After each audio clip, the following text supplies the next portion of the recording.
하나님께서는 우리의 모든 것을 준비하시고 예비하십니다. 모든 걸 준비하시고 예비하십니다. 필요한 것들을 다 알고 계시기 때문에 하나님께서 말씀으로 세상을 창조하실 때 여섯째 날에 인간을 흙으로 창조하셨습니다. 하나님의 형상을 좇아서 형상대로 인간을 창조하시는데 첫째 날이나 둘째 날, 셋째 날 창조하지 않으시고 여섯째 날 창조하신 것은 무엇이냐면은 인간이 살기에 가장 좋은 환경과 상을 예비하시고 준비하신 후에 인간을 창조하신 거예요. 인간을 같이 창조의 어떤 동역자로 삼으신 것이 아니라 이미 인간이 살기에 가장 좋은 환경과 상황을 만들어 놓으시고 인간을 창조하셔서 그것을 누리게 해주신 것입니다. 요셉이 형들에게 의해 애굽에 팔려서 10년 동안 종살이하고 3년 동안 감옥 생활을 했습니다. 근데 그 후에 13년이 지난 30살이 되던 해에 애굽의 바로 앞에 나아가서 꿈을 해석해주고 7년 흉년에 대해서 대비하라고 얘기해 줬습니다. 그래서 애굽의 총리가 되었는데 알고 보니 그것이 우연이 아니었어요. 하나님께서 야곱과 70명의 가족을 살리시기 위해서 그 7년의 흉년을 속에서도 살게 하기 위해서 하나님께서는 예비하셔서 여러분 그 요셉을 애굽에 먼저 보내셔서 예비하신 겁니다. 그래서 야곱과 그리고 가족들이 머문 고생 땅은 애굽에서 가장 좋은 땅이에요. 풀이 풍부하고 물이 풍부하기 때문에 그 목축업을 업으로 하는 그들에게 가장 좋은 땅을 하나님께서 예비하셔서 그것에서 정착하여서 살게끔 만드신 겁니다. 모든 것이 하나님의 계획이고 모든 것이 하나님이 예비하신 일을 행하시는 겁니다. 이후에 430년 만에 이스라엘 백성이 출애굽할 때 하나님께서는 젖과 꿀이 흐르는 땅으로 인도하셨죠. 사막이나 광야가 아니에요. 젖과 꿀이 흐르는 땅, 살기에 가장 좋고 합당한 땅에 이스라엘 백성들을 그곳에 머물게 하신 겁니다. 70명으로 갔다가 430년 만에 300만 명이 돼서 나온 거예요. 그 땅에 이르게 하시고 그 땅에 머물게 하시고 나라를 세우게 하신 겁니다. 하나님께서는 좋은 것을 예비하십니다. 좋은 것을 예비하시고 좋은 것을 주시는 하나님이십니다. 하나님께서 우리를 위하여 예비하신 것은 좋은 것입니다. 우리에게 주시려고 하는 건 절대 나쁜 게 아니에요. 좋은 것입니다. 그런데 이렇게 좋은 것을 예비하시고 준비하셨는데 그것을 받기까지의 과정이 있다는 걸 우리가 알아야 됩니다.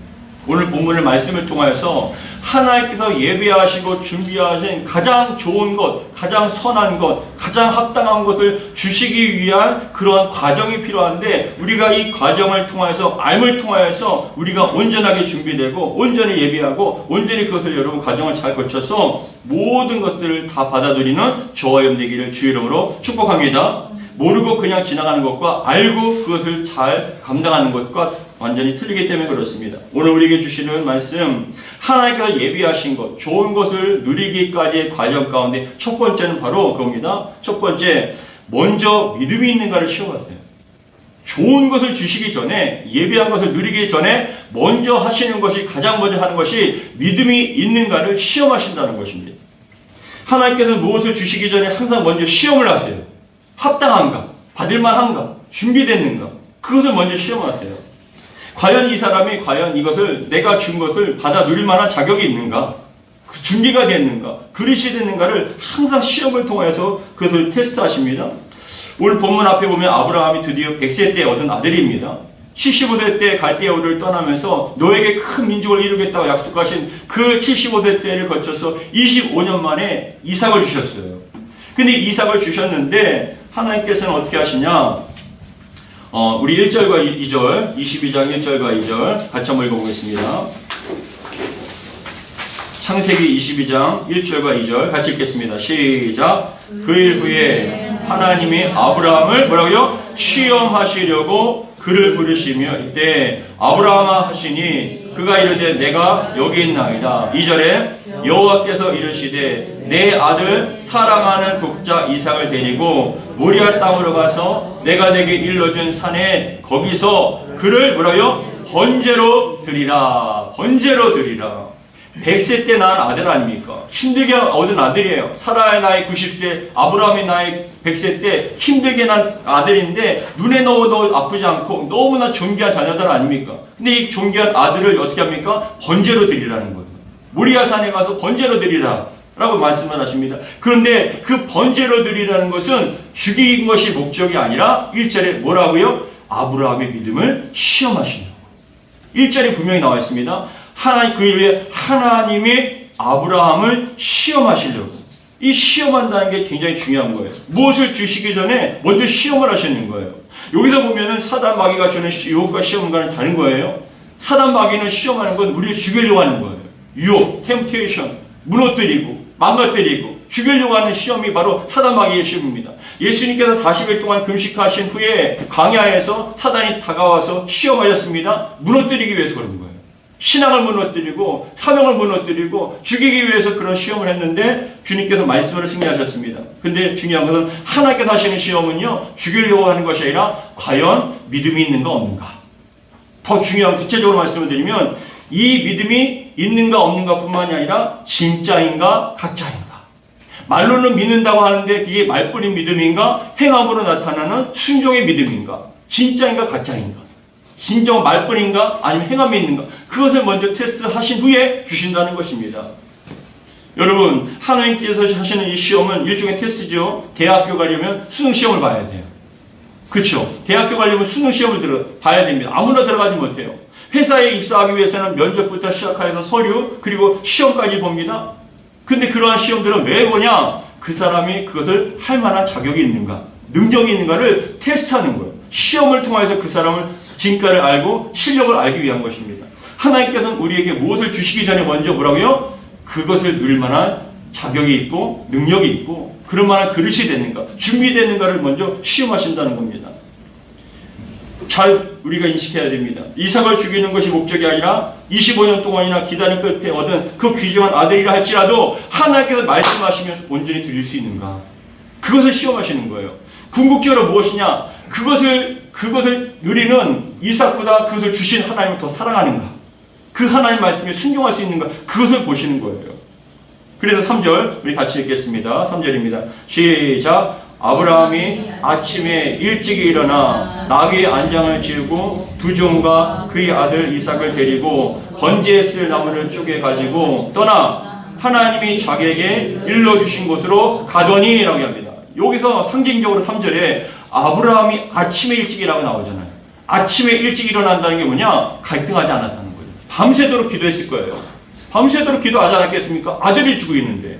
번제를 드리는데 여러분 뜬 눈으로 세웠겠죠. 근데 기도하다 보니까 그 당시에 이해가 안 되는데 기도하는데 여러분 어떠한 마음이 생기냐? 우리 하나님께서는 절대로 죽이려고 하는 것이 아니라 이것은 하나님께서 나에게 어디서 주신 일종의 테스트와 같다.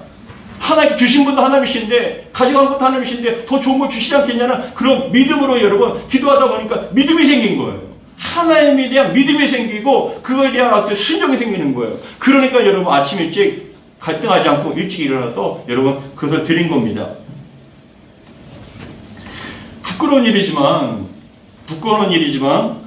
얼마 전에 추수감사절이 있었죠. 얼마 전에 추수감사절이 있었는데 얼마 전 추수감사절이 있었던 일이에요. 제 개인적인 일인데 추수감사절 때 가까워진 어느 날 성경을 열심히 읽고 있었어요.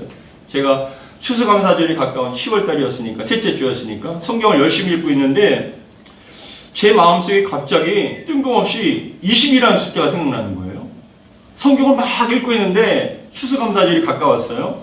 근데 20이라는 숫자가 갑자기 제 마음속에 떠오르는 거예요.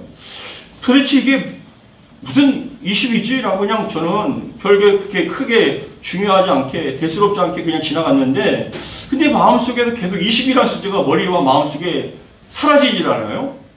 근데 도대체 20인 게 뭔가라고 생각하는데 근데 마음속에 갑자기 하나님께서 저에게 20만 원을 추수감사 헌금으로 내라는 사인이었어요.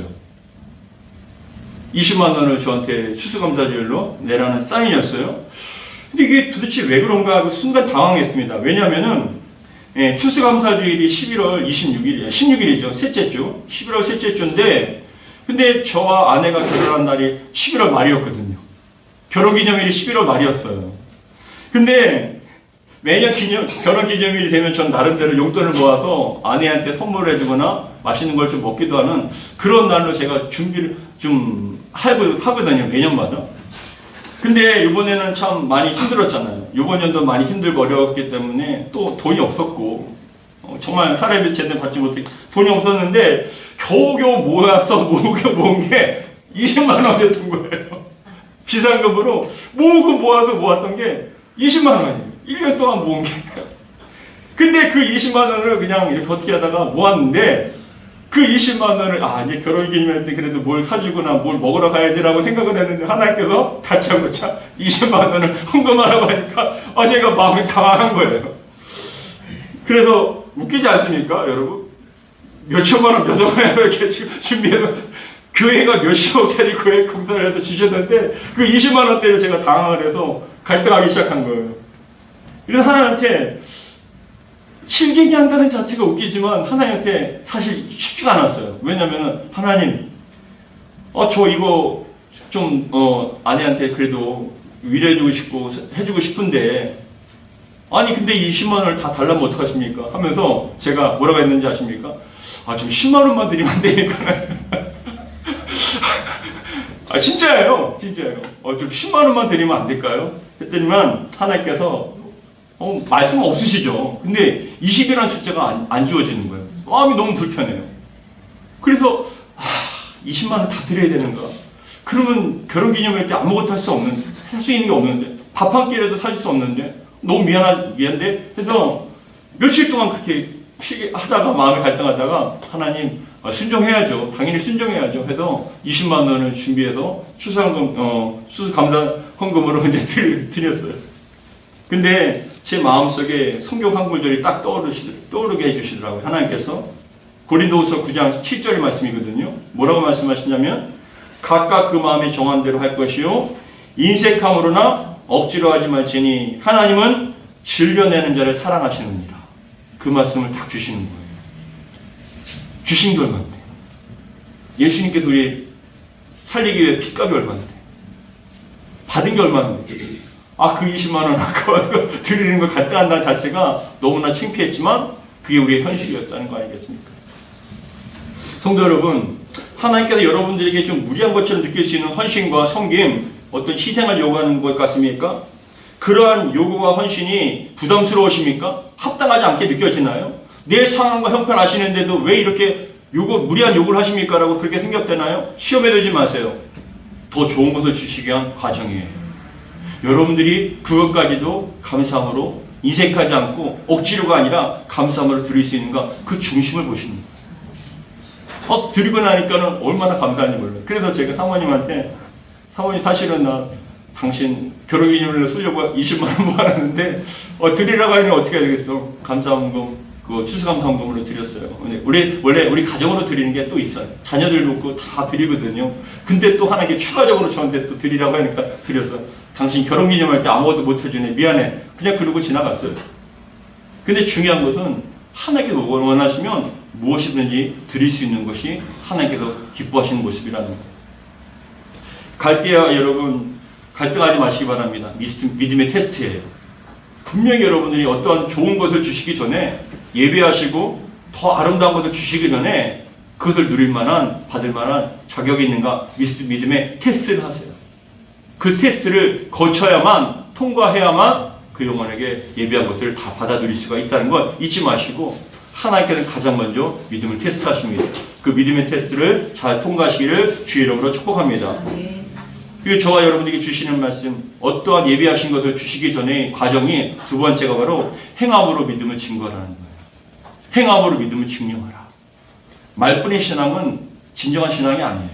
행함으로 나타내야만 진정한 신앙이에요. 하나님께서 기뻐하시는 믿음, 인정하시는 믿음은 말뿐이 아닌 믿음으로 행하는 그런 믿음을 증명해야 되면 됩니다. 그래서 우리 창세기 22장 4절부터 우리 12절까지 좀 긴 말씀이지만 22장 4절부터 12절까지 같이 읽겠습니다. 시작.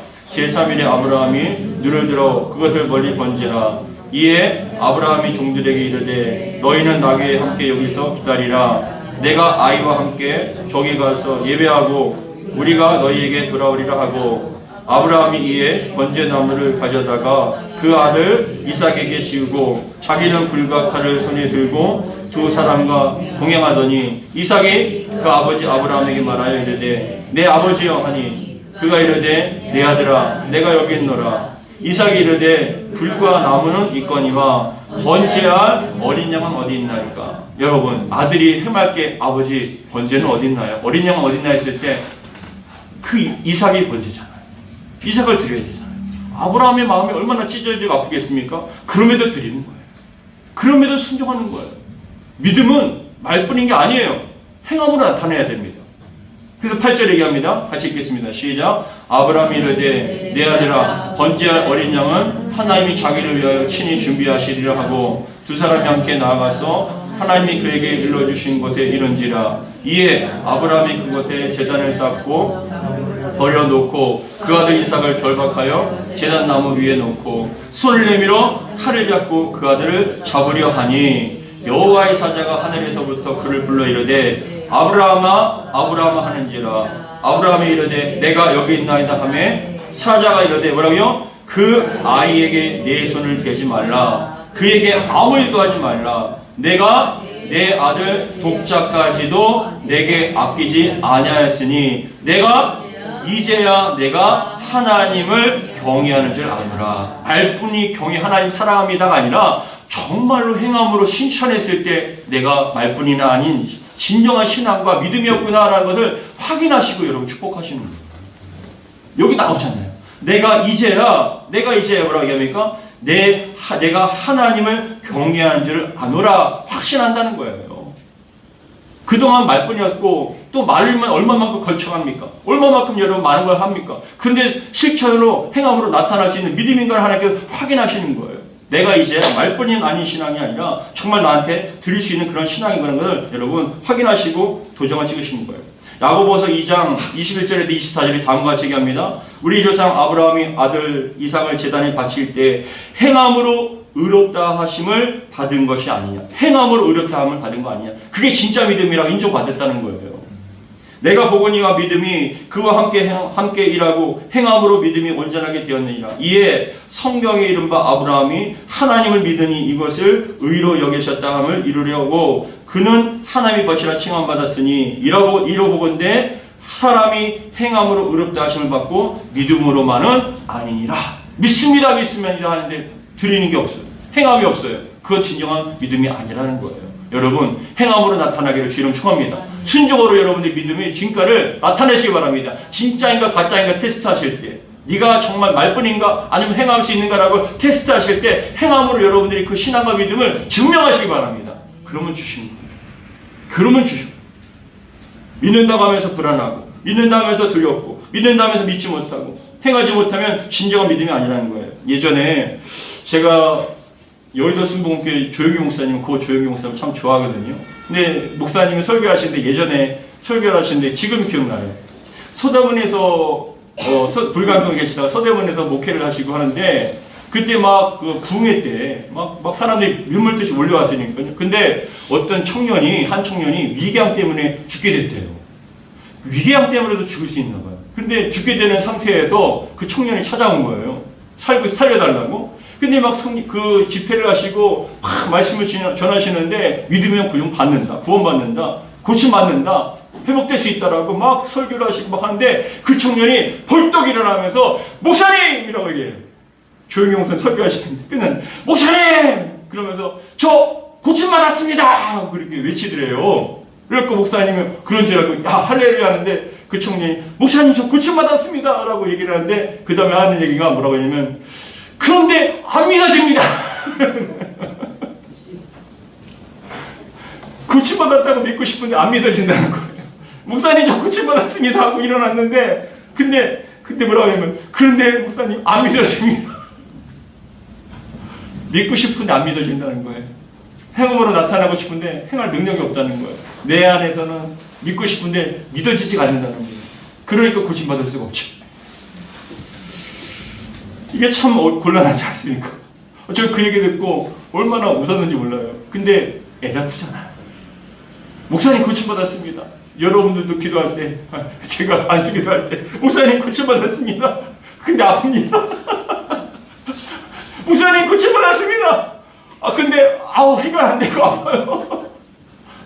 믿음 가지고 일어나세요. 믿음 가지고 뛰어다니세요. 믿습니다. 아파. 왜요? 안 믿어지니까. 행함이 없는 믿음이에요. 역사가 안 나타나는 거죠. 믿고 싶어도 믿어지지 않는 거예요. 말씀을 듣고 아멘 그렇게 될 줄 믿습니다라고 하지만 여전히 마음속에 불신앙이 꽉 찬 거예요. 역사가 나타나지 않죠. 그러니까 순종하지 못하는 거죠. 그럴 때 우리는 어떻게 해야 됩니까? 믿고 싶은데 믿음이 생기지 않는 경우에는 기도하셔야 돼요. 정말 기도하셔야 돼요. 그럴 때 믿음이 달라지고 정말 믿음을 달라고 간절한 마음으로 기도하셔야 됩니다. 기도하시기 바랍니다. 믿고 싶은데 믿어지지 않습니까? 고침받았습니다. 목사님 어깨 고침받았습니다. 근데 안 아픕니다. 안 고쳐졌습니다. 그럴 때 뭐예요? 내 안에 있는 그 불신앙, 그 믿어지지 않는 마음을 제거해달라고 기도하셔야 돼요. 히브리서 11장 6절에 다음과 같이 얘기합니다. 잘 들으세요. 히브리서 11장 6절. 믿음이 없이는 하나님을 기쁘시게 하지 못하노니 하나님께 나아가는 자는 반드시 그가 계신 것과 또한 그가 자기를 찾는 자에게 상 주신이심을 믿어야 할지니라. 믿음이 없이는 하나님을 기쁘시게 못해요. 하나님께 나아가는 자는 반드시 그가 계신 것과 또한 자기를 찾는 자에게 상 주신이심을 믿어야 할지니라고 말씀합니다. 주여 믿습니다. 상 주실 줄 믿습니다. 고쳐주실 줄 믿습니다. 예비하시는 은혜 다 받게 될 줄 믿습니다라고 그렇게 기도하시기 바랍니다. 야고보서 1장 6절과 8절 다음과 같이 얘기합니다. 오직 믿음으로 구하고 조금도 의심하지 말라. 의심하는 자는 마치 바람에 밀려 요동하는 바다 물결 같으니 이런 사람은 무엇이든지 줄게 없기를 생각하지 말라. 두 마음을 품어 모든 일에 정함이 없네요. 믿습니다 할 때 여러분 믿는데 바다에 파도의 물결같이 배가 왔다 갔다 하는 것처럼 계속적으로 왔다 갔다 하는 거예요. 믿습니다 하는 데는 말씀 듣고 주여 믿습니다 해결해 주신 줄 믿습니다 하는데 환경 보니까 안 되니까 또 흔들리는 거예요. 이런 사람은 어떤 것도 기도해도 받을 수 없다라고 말씀합니다. 행함에 있는 믿음 되기를 주님 축복합니다. 요한복음 11장에서도 나사로가 죽은 후에 마르다와 마리아에게 예수님께 찾아오셨어요. 마르다가 예수님 오셨다는 말을 듣고 예수님을 반겨맞았습니다. 그리고 얘기합니다. 주여 우리 오라버니가 죽기 전에 오셨으면 우리 오라버니가 죽지 않았을 겁니다. 근데 예수님께 말씀하세요. 네가 나사로가 다시 살리라. 다시 살리라라고 말씀하세요. 그러니까 이 마리다가 뭐라고 하냐면 주여 마지막 날에 다시 살아날 줄 믿습니다. 부활할 줄 믿습니다. 근데 예수님께 말씀하십니다. 아니 지금 살아날 것이다. 지금 살아날 것이다. 여러분 믿으시기 바랍니까? 믿으시기 바랍니다. 지금 살아나리라. 그래서 말씀합니다. 돌문을 옮겨 놓으라 라고 얘기하니까 마리아가 뭐라고 얘기하는지 아십니까? 마리다가 뭐라고 얘기하는지 아십니까? 주여 썩어서 죽은 지 사흘이 되면 벌써 썩어서 냄새가 납니다. 믿습니다 하는데 다시 살아나는데 아멘 했는데 여러분 어떻게 해요? 돌 옮겨 놓으라니까 못 옮겨 놓는 거예요. 왜요? 이미 죽었는데 뭐하러 옮겨 놨습니까? 썩어서 냄새 나는데 왜 옮겨 놓습니까? 라고 얘기하는 거예요. 근데 주님께서는 뭐라고 말씀하는지 잘 들으세요. 믿으면 하나님의 영광을 보리라. 믿음은 하나님의 영광. 이 믿음이 어떤 믿음입니까? 순종하는 믿음이에요. 행하는 믿음이에요. 믿음을 행하시기 바랍니다. 그러면 여러분 역사를 보게 돼요. 하나님의 영광을 보게 됩니다. 잘 들으십시오. 믿음은 머리로 이해하는 게 아니에요. 믿음은 머리로 이해하는 게 아니에요. 믿음은 지식이 아니에요. 믿음은 배워서 지식적으로 머리로 아는 것이 아닙니다. 믿음은 마음으로 믿어 그대로 행하는 게 믿음이에요. 그렇게 마음으로 믿어 순종했을 때, 행했을 때 여러분 역사가 나타나고 기적이 나타나는 거예요. 우리가 자꾸만 머리로 이해하려고 하고 머리로 지식으로 알려고 하면 안 만큼밖에 못해요. 이해한 만큼밖에 못해요. 근데 우리의 머리로는요 하나님의 뜻을 알 수가 없어요. 깨달을 수가 없단 말입니다. 그렇기 때문에 항상 주신 말씀이 뭡니까? 믿으면 영광을 보리라라고 말씀하세요. 여러분 머리로 이해하려고 하지 마세요. 지식적으로 알려고 하지 마세요. 마음으로 믿고 순종하시기 바랍니다. 그럴 때 역사가 나타날 줄 믿습니다. 고침받은 줄 믿습니다. 고쳐주신다니 고쳐주신 줄 믿습니다. 그 일이 해결될 줄 믿습니다. 예비하신 줄 믿습니다. 그런 믿음으로 주님께 나아갈 때 하나님께서는 그 믿음을 기쁘게 받으십니다. 성도 여러분 다시 한번 말씀드리지만 하나님께서 어떤 말씀하셨습니까? 감당하기 힘든 명령하셨습니까? 머리로 이해하려고 하지 마세요. 마음에 갈등하지 마세요. 여러분들의 경험과 지식은 한계가 있어요. 그 이해한 만큼밖에 못해요. 근데 하나님께서는요 초월하신 하나님이에요. 모든 걸 초월하신 하나님입니다. 다 베풀어 주실 줄 믿습니다. 아멘으로 우리가 순종하면은 반드시 역사가 나타날 줄 믿습니다. 세 번째 우리에게 주시는 말씀 세 번째는 하나님께서 이미 다 준비하셨다는 거예요. 하나님께 이미 다 준비하셨다. 따라하겠습니다. 하나님께서 이미 다 준비하셨습니다. 하나님께 이미 다 준비하셨어요. 다 준비하셨어요. 예비라는 말은 뭐냐? 미리의 갖출비예요. 미리의 갖출비. 예비라는 것. 필요할 때 쓰기 위해서 미리 마련하는 거나 갖춰 놓음. 준비라는 것도 미리 갖춰 놓음. 다 예비해 놓으셨어요. 준비해 놓으셨어요. 여러분들한테 준비하라고 하지 않으세요. 이미 다 준비하셨어요. 누리는 거예요. 믿음으로 누리라는 거예요. 우리 13절과 14절, 22장 13절과 14절 같이 읽겠습니다. 시작. 아브라함이 눈을 불어 본즉 순양이 뒤에 있는데 뿔이 수풀에 걸려 있는지라. 아브라함이 가서 순양을 가져다가 아들을 대신하여 번제로 드렸더니 아브라함이 그의 땅 이름을 여호와이레라 하였으므로 오늘날까지 사람들이 이르기를 여호와의 산에서 준비되리라 하더라. 아멘. 여러분 봐보세요. 13절에 아브라함이 눈을 들어본즉 뭐라고 합니까? 한 순양이 뒤에 있는데 수풀에 걸려있는지라. 그 당시에 이삭에게는 여러분 눈에 보이지 않았죠? 하나님이 그 순양을 번제로 드리기 위해서 예배해 놓으셨어요. 이삭의 번제가 아니라 이미 한 양을 예배해 놓으셨다고요. 근데 그 당시에는 보이지 않고 믿어지지 않았죠. 신경도 안 쓰였죠. 근데 여러분 그렇게 순종하고 보니까 이미 예배해 놓으신 게 보여지는 거예요. 우리 하나님께서는 항상 그래요. 여러분들이 그 환경과 상황 속에서 어떤 문제 가운데 안 보여요. 보이지 않아요. 근데 여러분 무조건 아멘하고 믿음으로 나가세요. 그러면요 예배하시는 은혜가 반드시 여러분에게 임하게 될 줄 믿습니다. 야 이렇게까지 예배해 놓으셨구나 라는 걸 깨닫는 게 여러분, 그런 기적을 맛보는 건 어떤 사람입니까? 믿음으로 순종하는 사람, 믿음으로 행한 사람에게 나타나는 거예요. 지난 수요일날 말씀을 드렸는데, 지난 수요일 새벽에, 지난주 수요일이죠. 수요예배 때 말씀을 잠깐 드렸는데, 지난주 수요일날 새벽이 올해 들어서 가장 추웠어요. 굉장히 추웠습니다. 그런데 제가 새벽기도 오려고 딱 나왔는데 시동이 안 걸려요. 차에 시동이 안 걸려요. 그 바로 전날 시동이 꺼져서 한번 점프를 해서 1시간 이상 엔진을 돌리려고 해서 돌려놨는데 새벽이 되니까 여러분 또 시동이 안 걸려요. 막 그냥 문도 제대로 안 열리고. 그래서 애를 쓰다가 결국은 안 될 것 같아요. 뭐 어떤 정비를 불러더라도 시간이 걸릴 것 같아서 그냥 걸어가기로 했습니다. 근데 하필이면 그날이 제일 추운 날이에요. 걸어가다가는 감기 걸릴 것 같고 멀고 하니까 어떡하지라고 생각하다가 사모님한테 우리 새벽에 택시가 없나? 택시 타고 가면 좋겠다라고 그렇게 얘기를 했어요. 근데 사모님이 여보 목사님 빨리 갑시다. 그렇게 얘기하기 전에 이 새벽에 택시 안 와요. 그럼 카카오 택시라도 부르면 그 택시는 카카오 택시건 새벽에 안 와요. 그냥 갑시다, 걸어갑시다 라고 얘기하는 거예요. 근데 저는 아쉬워서 그래도 좀 택시 타고 가면 좋겠는데 택시 안 오나? 그 시간에 저도 그곳에서 8년 살았는데 새벽에 택시가 온 적이 없어요. 본 적도 없고. 그런데 이렇게 추운데 감기 걸릴 것 같은데 좀 택시 타면 좋겠다라고 얘기를 하는데 택시 타고 갔으면 좋겠다. 그리고 사모님이 빨리 오세요라고 얘기하는데 택시가요 저쪽에서 갑자기 유턴해서 제 바로 앞에 서는 거예요. 그 새벽에. 이게 어찌 되냐면 이제 하고 저도 어리둥절해갖고 그 그랜저 택시가 정말 거짓말이 아니라 바로 유턴해서 바로 제 앞에 오는 거예요. 사모님도 놀라고 저도 놀라고. 이게 뭔가 했더만 사람이 내리는 거예요. 그 시간에 처음이에요. 8년 만에 처음이에요. 그런데 택시 기사한테 바로 가서 제가 기사님 우리 고현 자이 아파트 거기 더 테라스 케어 가고 싶은데 갈 수 있습니까? 그러니까 타세요 라는 거예요. 그 새벽에 여러분 따뜻한 택시 타고 몇 분 만에 와서 새벽 예배 드렸어요. 얼마나 감사한지 몰라요. 예배 안 오신 줄 믿습니다. 예배해 놓으셨어요. 우리가 상상치 못할 일을 하나님께 행하십니다. 그러고 난 다음에 낮이 되어서 교회 음향 업체 대표님 만나고 수요일날, 그리고 내용원풍기 사장님 만나고 전기 사장님 만나서 업체를 선정하고 공사 일정을 막 조율했어요. 급하니까 내일 모레 화요일부터 석고보들 치르기 전에 다 들어와야 돼요. 그래서 막 급하게 하는데, 그런데 그날 저녁 수요예배 드리기 전에 오후쯤입니다. 엘리베이터 사장 담당 업체 엘리베이터 회사 차장님이 전화가 왔어요.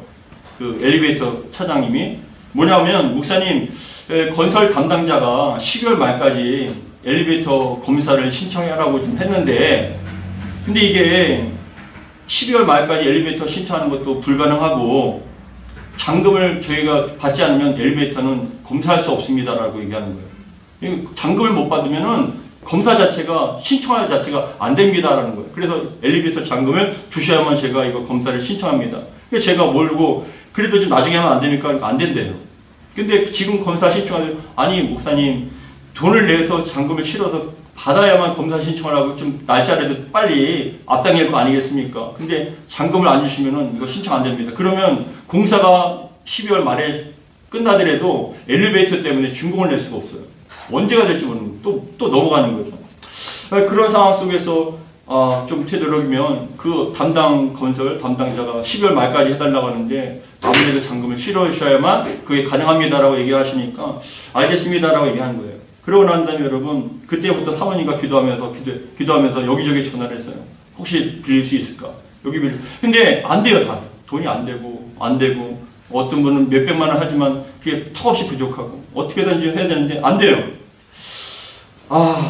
12월 말까지 완공이 목표로 하는데 이거 엘리베이터 때문에 이거 또 안 되는 건가 하는데 갑자기 3천만 원의 돈이 어디 있겠습니까? 그 순간에 3천만 원의 돈이 어디서 나요? 그런데 한 지인분이 생각나서 그분에게 카톡을 안부를 전하면서 혹시 그냥 담대하게 3천만 원 좀 빌려달라고. 엘리베이터 시간에 3천만 원 필요하다고. 근데 그분이 지인분이 평상시에 제가 카톡을 아침에 하면 저녁에 보시는 분이거든요. 빨리 봐봤자 10시간 뒤에요. 그분은 카톡을 빨리 확인해봤자 10시간 뒤에 카톡을 확인하는 분인데 그날따라 제가 3천만 원만 빌려주세요. 엘리베이터 시공하는데 3천만 원 빌려주세요. 하니까는 바로 보고 연락이 왔어요. 몇 분 뒤에 연락이 와서 빌려드리겠습니다. 걱정하지 마세요. 3천만 원 내일 아침에 보내드릴 테니까 걱정하지 마시고 하세요. 진행하세요. 라고 얘기를 하시는 거예요. 할렐루야입니다. 그 짧은 시간에 몇 분에 어떻게 3천만 원이 구해져요? 말도 안 되는 거잖아요. 이럴 수 없는 거예요. 근데 하나님께 예비해 놓으신 거죠. 도울자를 예비해 놓으셔서 그래서 그날 아침에 3천만 원을 입금하자마자 연락이 왔어요. 차장님한테. 목사님 감사하게도 그 업체에서 엘리베이터 업체에서 현대거든요. 근데 거기서 날짜를 회사 차원에서 잡아놓은 게 있는데 12월 29일 날 검사 날짜가 잡혔습니다. 걱정하지 마시고 그날 검사할 거니까는 그날 다 진행하면 됩니다라고 연락이 왔어요. 그래서 조율을 하고 여러분 참 하나님께서 하시면 우리의 생각과 마음을 초월하신 하나님 아닙니까? 예배하신 거 아닙니까? 근데 중요한 게 뭐냐? 먼저 정말 하나님께 드릴 수 있는가? 신앙이 있는가? 믿음이 있는가? 확신하는가? 그것을 보시고 가정들을 거치게 해주시는 거예요. 의심하지 않기 바랍니다. 하나님께서 이미 우리 위해서 모든 걸 예배해 놓으시고 좋은 것을 준비하시고 우리가 믿음 있는가를 보시는 거예요. 그리고 믿음으로 따라가는 거예요. 여러분 참 많은 과정이 있었어요.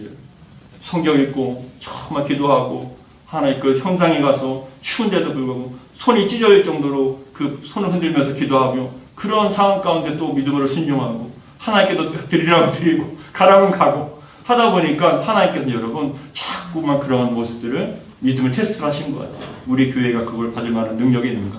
그럴 만한 믿음이 있는가? 우리 성도님들은 하나 될 만한 마음들이 있는가? 그 모든 것들을 거치면서 참 우리에게 그런 은혜를 베풀어 주십니다. 사랑하는 성도 여러분, 다 예비해 놓으신 줄 믿습니다. 준비해 놓으신 줄 믿습니다. 우리는 순종하면 되는 거예요. 하나님께 다 예배하시고 우리한테 예배하라고 하지 않으세요. 우리한테 준비하라고 하지 않으세요. 다 예배하시고 우리에게 믿음으로 순종하기 원하십니다. 돌불을 예배하시고 엘리베이터 검사 날짜와 건축 완공의 날짜를 다 맞춰서 조율해서 이렇게 이끌어 주신 하나님 얼마나 감사합니까? 그러한 그 믿음과 시험을 행함을 보시고 그런 다음에 여러분 하나님께서 언약의 계약서에 도장을 찍어주세요. 다 점검하신 다음에 마지막으로 도장을 딱 마치 집을 계약하듯이 계약서에 도장을 딱 찍어주셔요. 어떻게 하냐? 우리 15절부터 18절입니다. 같이 읽겠습니다. 시작. 여호와의 사자가 하늘에서부터 두 번째 아브라함을 불러 이르시되 여호와께서 이르시기를 나를 가리켜 맹세하노니 내가 이같이 행하여 내 아들 내 독자까지도 아끼지 아니하였은즉 먼저 시험의 테스트 통과한 거죠. 아끼지 않는다는 걸 보신 거예요. 아신 거예요. 그래서 내 아들 내 독자도 아끼지 아니하였은즉 17절에 내가 내게 큰 복을 주고 내 씨가 크게 번성하여 하늘의 별과 같고 바다의 모래와 같게 하리니 내 씨가 그 대적의 성문을 차지하리라. 18절에 또 내 씨로 말미암아 천하 만민이 복을 받으리니 이는 내가 나의 말을 준행하였음이니라 하셨다 하니라. 이 말씀을 하시고 도장을 다 찍어주신 거예요. 그 약속이 아브라함에게 주신 약속이 지금까지 이루어지고 있어요. 대단하지 않습니까? 우리 하나님 계약하신 건 말씀하신 건 반드시 이루신 하나님이셔요. 근데 무엇입니까? 다 예배하시고 준비하시고 우리에게 원하시는 건 뭐냐? 순종하기 원하십니다. 아멘. 보이지 않아도, 잡히는 거 없어도 아멘. 아까운 것 같아도, 불합리한 것 같아도 그럼에도 불구하고 드릴 수 있는가? 그걸 보시는 거예요. 그 테스트에 통과했을 때 아멘 라고 드렸을 때 하나님께서는 그거 받으시고 그 행함을 보시고 하나님께서는 이 계약서에 도장을 찍어 주셔서 아브라함을 통하여 큰 힘을 주고 하늘의 별과 같이 바다의 모래와 같은, 지금도 여러분 이스라엘이 그런 아브라함의 후손들이 지금도 세계를 주름잡고 있지 않습니까? 이러한 은혜가 있게 될 줄 믿습니다. 사랑하는 성도 여러분, 당신은 아무것도 보이지 않고 우리 연약한 내일과 알지 못하지만 우리가 정말 믿음으로 순종하고 마음속에 자꾸만 불확신과 불신앙이 들어옵니까? 안 믿어집니까? 기도하시면서 순종하시기 바랍니다. 그러면 반드시 예배하신 은혜가 여러분 삶 가운데, 가정 가운데 나타나고 누리게 해주실 줄 믿습니다. 신앙에도 공짜는 없어요. 과정이 있습니다. 먼저 그 믿음의 테스트를 통과하고 믿음으로 행하시고 순종하시고 행하고 더 나아가서 하나님 예비하신 그 은혜를 다 받아 누리고 경험하는 저와 여러분들 되기 바랍니다. 기도하겠습니다. 아버지 하나님 감사드립니다. 오늘도 주신 말씀 마음에 새깁니다. 우리 사랑하는 영혼들 날마다 어떤 것에도 여러분 우리들이 정말 갈등하지 않고 두려워하지 않고 원합니다. 하나님께서 이미 다 예비해 놓으신 줄 믿습니다. 준비해 놓으신 줄 믿습니다. 하나님, 아브라함의 눈에는 이상만 보였지 그 수풀에 멋뿌리가 걸린 순양이 보이지 않았습니다. 그러나 하나님께서 이미 순양을 예비해 놓으셨습니다. 순종하면 그 순양을 번제로 드릴 것이었고 순종하지 않으면 그 순양이 소용이 없었습니다. 주님, 간절한 마음 기도합니다. 우리가 날마다 정말 어떠한 상황과 어떠한 요구라도 정말 우리가 아멘으로 기뻐하며 즐거워하며 예비하심을 믿고 순종하며 드릴 수 있도록 축복하여 주옵소서. 갈등하지 않게 원합니다. 정말 우리가 정말 힘들어하지 않게 원합니다. 하나님 더 좋은 것을 주십니다. 몇천 배, 몇만 배, 몇억 배로 더 좋은 것을 주신 하나님이시오니 하나님 믿고 순종할 수 있도록 도와주시옵소서. 믿음의 사람들 되게 하시고 그 계약서에, 언약의 계약서에 완전한 확실한 도장을 찍게 하여 주시옵소서. 우리 주 예수 그리스도로 기도하옵나이다. 아멘.